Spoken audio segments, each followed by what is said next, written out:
دې وخت مونږه د مشه منصور بلکې د مشې شریفې سره چې کوم سړک تیر شوی دی په هغه باندې ولاړ یو او دا سړک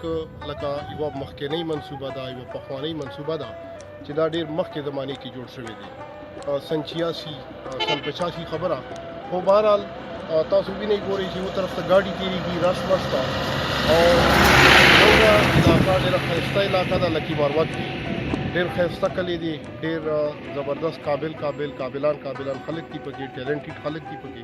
خو لیکن یوې خبرې موږ افسوس کوو چې دلته مسایل زیات دي خو د مسایلو حل کولو ولا خو الله تعالی ذات دی او الله تعالی نه بعد موږ حکومت ته هم دا ریکویسټ ده او سره چې کوم مشران دي د دې علاقې لکه هغه تر اوسه پورې داسې خاص توجه نه ده ورکړې خو بهرحال هغې ته ریکویسټ ده چې د مسایلو طرف ته توجه ورکړي او بله دا خبره چې دا مسایل چې دي دا ترجیحي بنیادو په بیس باندې چې حل شي نو ډېره ښه خبره وي ډېره مننه ډېره شکریه